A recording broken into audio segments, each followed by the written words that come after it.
Magandang gabi sa inyong lahat. Ako nga pala si Teacher Ira at muli nagbabalik tayo upang umpisahan ang first series natin sa Mathematics 6. Pero bago yan, nais ko nga pala magpasalamat kay Regine Bailon sa pagbibigay sa akin ng regalong ito last Christmas party namin. So ngayon ko pa lang siya bubuksan and excited na ako makita to.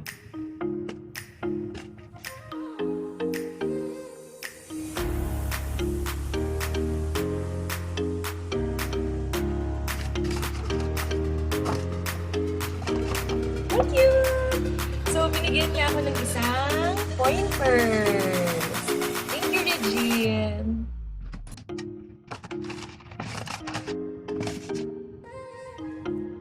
So, ngayong gabi, formal na natin umpisahan ang first series ng Mathematics 6, which is whole numbers.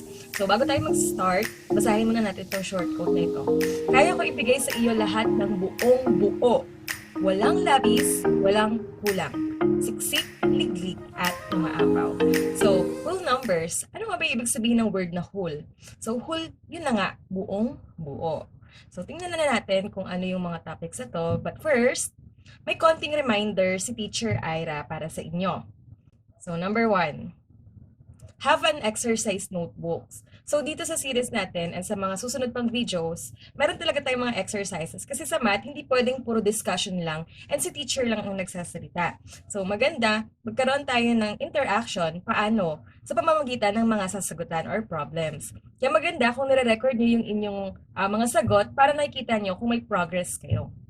Next is have a pencil and eraser. So, syempre, aanhin na ang notebook or para tayo magsusulat kung wala tayong mga panulat, di ba? Tsaka pambura kung may mali. Then, as much as possible, do not use a calculator in solving exercises. So, tsaka na tayo gumamit ng calculator pag checking na. Pero habang sinasagutan nyo siya for the first time, pilitin nyo na huwag gumamit nito para mas makita nyo yung inyong skills and kung ano pa yung mga weak points na dapat nyong i-improve. So last, of course, share and subscribe!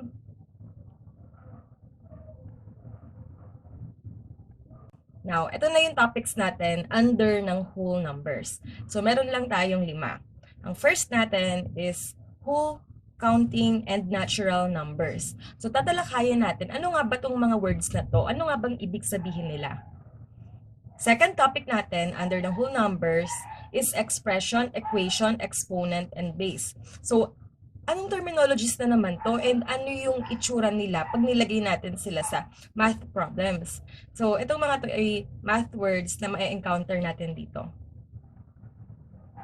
Third is expressions with exponents. So, makikita natin maya-maya kung ano ang mga ito at sa mga susunod pang video.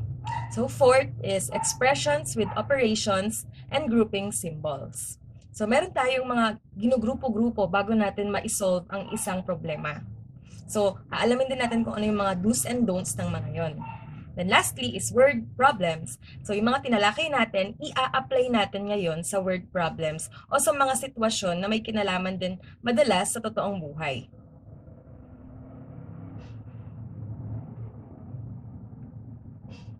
So, punta na tayo sa ating lesson number 1. Whole, counting, and natural numbers. Ngayon, ano ba yung whole numbers? Whole numbers, they are simply the numbers 0, 1, 2, 3, 4, 5, 6, so on and so forth. So, yan sila.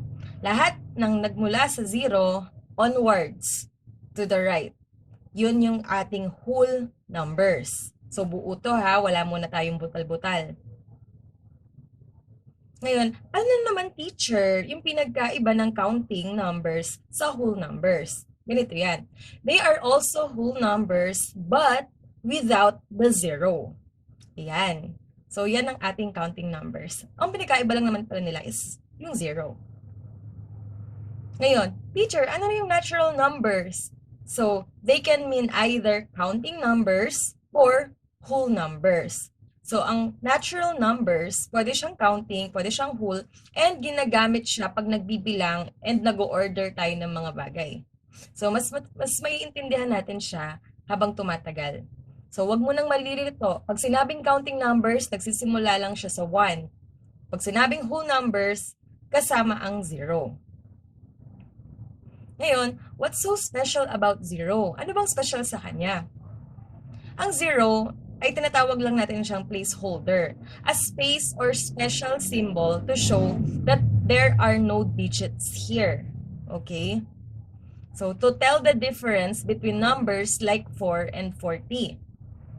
Without the 0, they look the same. So, malilito kasi tayo pag nasa tens na tayo, di ba? Dahil, ano natin mapag-iiba yung tens sa ones. So, yun yung place ni 0. Parang indicator lang siya or symbol lang siya na ginagamit para sabihin na nasa tens tayo or wala nang bilang dito. So, parang yung teacher medyo confusing ng konti. Tingnan natin. So, ito yung ating examples. 4, tapos tingnan nyo may space siya, then 6 meant 406 noon, or 406. 400s, nothing for the tens, and 6 units or ones. No? So, buti na lang, nagkaroon tayo ng 0, dahil kung walang 0, magmumukha lang siyang 46. Pero, alam naman natin na pag binilang natin in actual, 406 yun. So, kaya, imbis na space, nilalagyan natin siya ng 0. Ngayon, ito yung isang example na medyo madali pa. I had 3 brownies, then I ate the 3 brownies, so kinain, nawala. Now, I have 0 brownies. So, when the idea of 0 had begun, people started thinking of it as an actual number. So, yun. Pwede siyang placeholder para lang din magkaroon tayo ng symbol na ginagamit. Pag walang tens, natatandaan pa yung place values, di ba? So, yun. Integers, so hindi pa natin to talagang topic, pero bibigyan ko na rin kayo ng pahapyaw. So they are like whole numbers, but they also include negative numbers. So ito yung ating example. So kanina mula sa 0 hanggang 10, yan yung ating natural numbers. Ngayon, pag sinabing integers, meron na tayong pakaliwa. No? Parang mirror lang siya. So ito si 1 hanggang 10, then si 0 to kunwari. So, parang nag-flip lang siya. Nagkaroon tayo ng negative. Pahapyaw lang naman to. Huwag tayong mag-alala. So, madali lang din siya. Ngayon, to the left, yung negative natin, yung may minus sign. To the right, yung ating 1, 2, 3, 4. Positive lang siya. So, for illustration, nagsimula lahat sa 0 or buo, yung puso. Then, nung naghiwalay sila, nagkaroon na sila ng kanya-kanyang daan.